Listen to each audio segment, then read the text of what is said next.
went to the south side of Elm Street to look for any signs of any bullets striking the curb or the street or anything. By this time it had been established that the president had been shot. And Deputy Sheriff Buddy Walters joined me at that time. Everybody was coming to the scene of the shooting, which is normal. People are just that way. But as I was searching the south curb of Elm Street, I heard a shrill whistle. And I looked up. It just drew my attention. It was coming from across the street. And there was a light green Rambler station wagon driving real slow west on Elm Street. And the driver was leaning over to his right, looking up at a man running down the grass. So I immediately tried to cross the street to take these two people into custody for questioning. Just, everybody else was coming to the scene. These were the only two people leaving. I mean, this was suspicious in my mind, at the time. So I wanted to talk to them.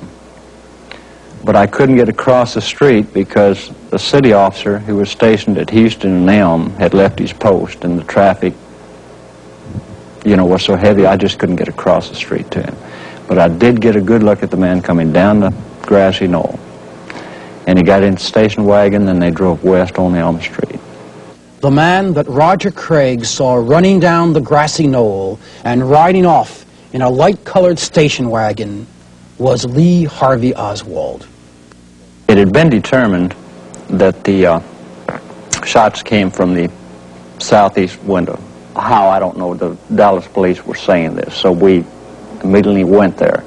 And Deputy Sheriff Luke Mooney was with me when we found the shells. We found 3 hulls beside the window on the 6th floor.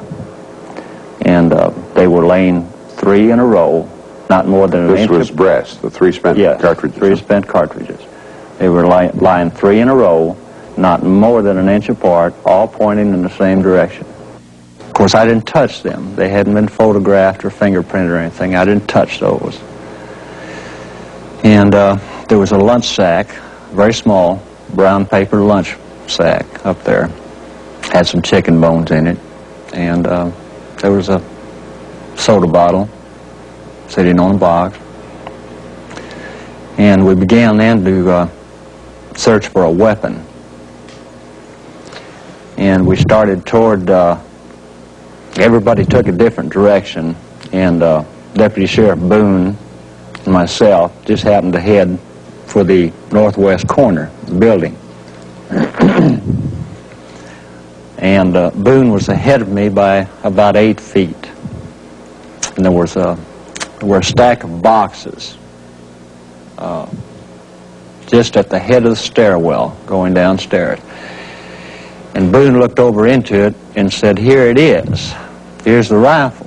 So I immediately went over beside him and looked over, and there was a rifle. But we didn't touch it until Captain Fritz and Lieutenant Day from the ID department of the Dallas Police Department got there. Now, Captain Fritz was Chief of Homicide, and Lieutenant Day was from the Identification Bureau.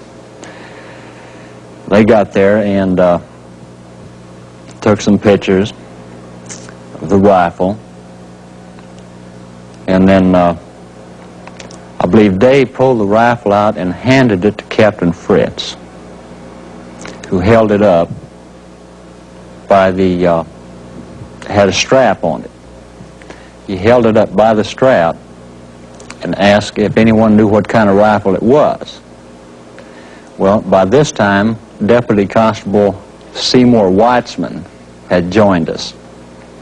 And Weitzman was a gun buff. He had a sporting goods store at one time. He was very good with weapons. And he said, "It looks like a Mauser." And he walked over to Fritz. And Captain Fritz was holding the rifle up in the air. And I was standing next to Weitzman, who was standing next to Fritz. And we weren't any more than 6 or 8 inches from the rifle. and stamped right on the barrel of the rifle was 7.65 Mauser. And that's when Weitzman said it is a Mauser and pointed to the 7.65 Mauser stamp on the barrel. There's an intonation to that statement that it should mean something. Well, the shells we found came from a 6.5 Italian rifle. You mean those three cartridges? The two don't relate. Three cartridges that were found at the southeast corner. In the southeast corner. Came from a 6.5 Italian carbine. The strongest element in the case against Lee Harvey Oswald was the Warren Commission's conclusion that his rifle had been found on the 6th floor of the book depository building. Yet Oswald never owned a 7.65 Mauser. When the FBI later reported that Oswald had purchased only a 6.5 Italian Mannlicher Carcano, the weapon at police headquarters in Dallas miraculously changed its size, its make, and its nationality. The Warren Commission concluded that a 6.5 Mannlicher Carcano, not a 7.65 German Mauser, had been discovered by the Dallas deputies.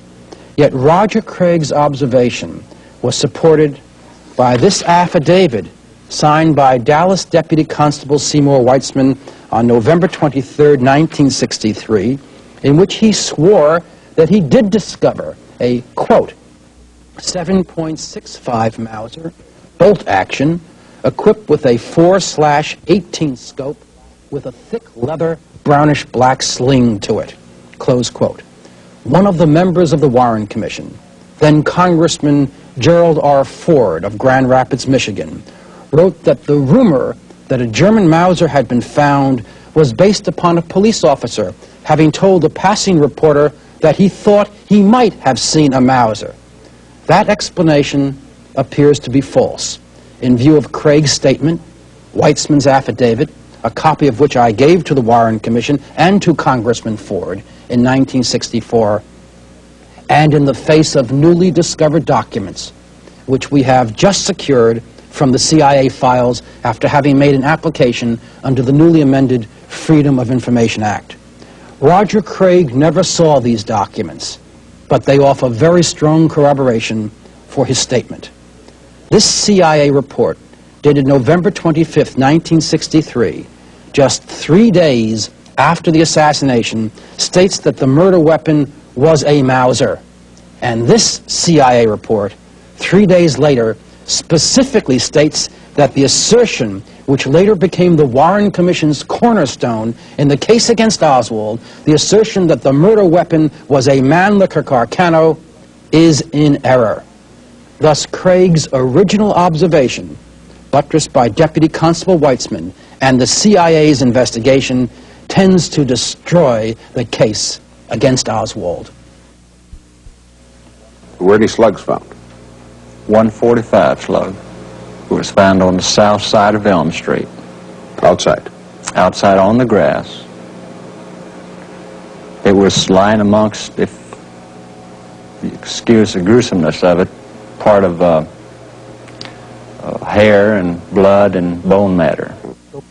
The Warren report concluded that 3 6.5 caliber bullets were fired by Oswald, and that no other bullets were fired that day, since Oswald had acted alone. Yet here are photographs of the scene that Roger Craig had observed that day. Craig said that he and Deputy Buddy Walther observed an FBI agent reach for and pick up a .45 caliber slug, then leave the scene with it clutched in his hand. These photographs show Deputy Walther and the FBI agent.